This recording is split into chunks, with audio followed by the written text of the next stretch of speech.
आज किसी बेहतरीन विश्वविद्यालय की बात करें तो हमारे दिमाग में ऑक्सफोर्ड, हार्वर्ड और कैम्ब्रिज जैसे नाम आते हैं। लेकिन कमाल की बात यह है कि करीब 2500 साल पहले की कहानी कुछ और ही थी, क्योंकि तब भारत में थी एक ऐसी विश्वविद्यालय जो आज दुनिया की सबसे पुरानी विश्वविद्यालय में से एक थी।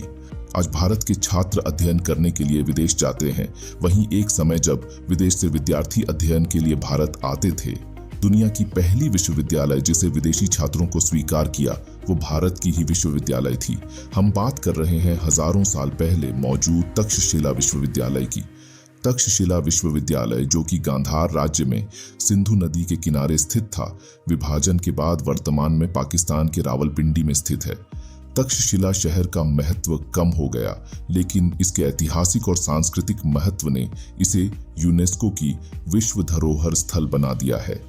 आज तक्षशिला अपने अच्छी तरह से संरक्षित खंडहरों और कलाकृतियों के लिए जाना जाता है, जो प्राचीन सभ्यताओं में मूल्यवान अंतर्दृष्टि प्रदान करती हैं।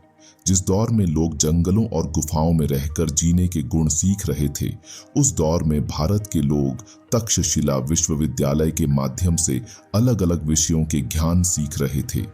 हजारों विद्यार्थियों को पढ़ाने वाली इस विश्वविद्यालय का इतिहास काफी गौरवशाली रहा है, लेकिन फिर भारत पर आक्रमणकारियों के हमले शुरू होते ही तक्षशिला विश्वविद्यालय भी इस आक्रमण का शिकार हो गई और यह विश्वविद्यालय इतिहास के पन्नों में दफन होकर रह गई।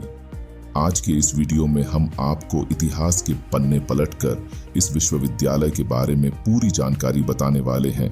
तो भारत के गौरवशाली इतिहास की पहचान तक्षशिला विश्वविद्यालय के बारे में जानने के लिए इस वीडियो को लास्ट तक जरूर देखें। पौराणिक कथाओं के हिसाब से तक्षशिला शहर का नाम भगवान श्री राम के छोटे भाई भरत के पुत्र तक्ष के नाम पर रखा गया था।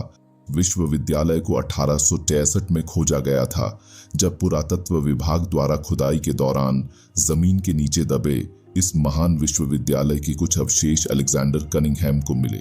उसके बाद इस विश्वविद्यालय की भव्यता के बारे में कई बातें सामने आई। उस समय पता चला कि तक्षशिला एक ऐसा शहर था जो पूरी तरह से विकसित हो चुका था। यहाँ पर पक्के मकान, पानी निकास की व्यवस्था, मंदिर, मठ, बाजार आदि हुआ करते थे। तक्षशिला शहर को व्यापार का भी बड़ा केंद्र माना जाता था। तक्षशिला विश्वविद्यालय को गांधार नरेश का राजकीय संरक्षण भी मिला हुआ था और राजाओं के अलावा आम लोग भी यहाँ पढ़ने आते रहते थे। तक्षशिला विश्वविद्यालय एक समय में शैक्षिक केंद्र था, जहाँ लगभग 10,000 छात्र पढ़ाई करने आते थे। यह विश्वविद्यालय बड़े पैमाने पर पोस्ट ग्रेजुएशन स्टडीज का शैक्षिक केंद्र था। तक्षशिला में भर्ती होने से पहले छात्रों को अपनी प्राथमिक और माध्यमिक शिक्षा कहीं और पूरी करनी पड़ती थी। यहाँ भर्ती होने के दौरान छात्र की आयु 16 वर्ष होना जरूरी थी। न केवल भारतीय बल्कि चीन, ग्रीस, बेबीलोन और अरब जैसे आसपास के देशों के छात्र भी यहाँ शिक्षा लेने आते थे। तक्षशिला का महत्व ये दिखता है कि ये एक ऐसी जगह थी जहां लोग सिर्फ पढ़ाई नहीं बल्कि अपनी संस्कृति में भी योगदान देते थे। तक्षशिला विश्वविद्यालय का उल्लेख बौद्ध ग्रंथों में कई बार मिलता है। ये एक महान ज्ञान स्थल था जहां से भारत के प्रसिद्ध राजवैद्य जीवक, संस्कृत भाषा में महान योगदानकर्ता पाणिनि और अर्थशास्त्र चाणक्य ने भी शिक्षा प्राप्त की थी।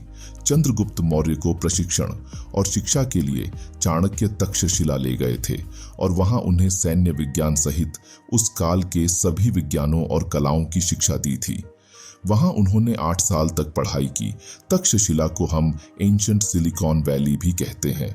यहाँ के छात्र नए और उत्कृष्ट विचारों को खोजते थे जो उन्हें आगे बढ़ने में मदद करते थे। तक्षशिला विश्वविद्यालय ने प्राचीन भारत के शैक्षिक मानचित्र को परिभाषित किया। इस विश्वविद्यालय में ज्ञान का भंडार था। यहाँ सिर्फ धार्मिक ग्रंथ ही नहीं बल्कि साहित्य, धर्मशास्त्र, तर्कशास्त्र, चिकित्सा और दर्शन जैसे विषय भी पढ़ाए जाते थे। तक्षशिला विश्वविद्यालय में विभिन्न विषयों का अध्ययन होता था। कहा जाता है कि यहाँ इस संस्था में 64 विषयों का अध्ययन होता था, जिसमें समाज विज्ञान, राजनीति, राजधर्म, वेद, व्याकरण, गणित, अर्थशास्त्र, ज्योतिष, आयुर्वेद और अन्य शिक्षा शामिल थी। पुराने शोध उठाकर देखने पर पता चलता है कि बहुत सी दुर्लभ बीमारियों का इलाज भी सरल और सुलभ जड़ी बूटियों द्वारा ही किया जाता था। यहाँ के विद्यार्थियों को गुरुकुल के रूप में शिक्षा प्राप्त होती थी। उस समय शिष्य आचार्य के आश्रम में रहकर ही अध्ययन किया करते थे। एक आचार्य पर 500 से अधिक शिष्य होते थे।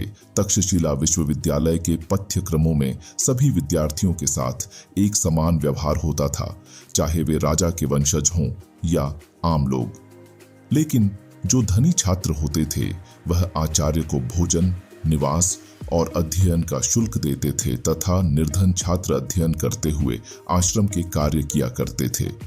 इस विश्वविद्यालय के विभिन्न विषयों के अध्ययन से संबंधित अनेक शोध से पता चला है कि यहाँ 12 वर्ष के अध्ययन के बाद भी दीक्षा मिलती थी। इन सभी विषयों के पाठ्यक्रम की अवधि शिष्य की योग्यता और रुचि को देखकर आचार्य द्वारा निश्चित की जाती थी। सभी विषयों के पाठ्यक्रम अवधि तय नहीं थी, लेकिन कुछ विषयों में अवधि को तय भी किया जाता था। जैसे कि चिकित्सा के कुछ पाठ्यक्रम 7 वर्ष के होते थे और पढ़ाई पूरी हो जाने के बाद प्रत्येक छात्र को कुछ महीने का शोध करना पड़ता था। इस शोध कार्य में जब कोई औषधि की जड़ी बूटी का पता चलता था तब जाकर उसे डिग्री दी जाती थी। 5वीं ईस्वी में चीन से बौद्ध भिक्षु फाहियान यहाँ आए थे।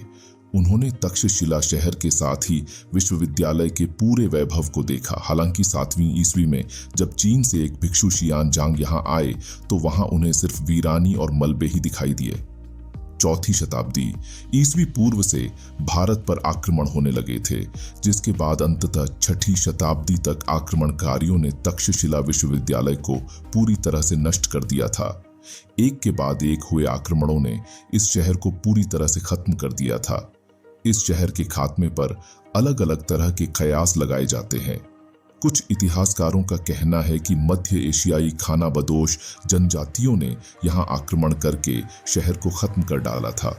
साथ ही कुछ का कहना है कि शाक और हॉन का आक्रमण जब भारत पर हुआ तब उन्होंने तक्षशिला शहर में लूटपाट की थी, लेकिन इसे नष्ट नहीं किया था। कुछ इतिहासकारों का ऐसा मानना है कि अरब आक्रांताओं ने ज्ञान के इस शहर को पूरी तरह से खत्म कर दिया ताकि यहाँ से विद्वान न निकल सकें।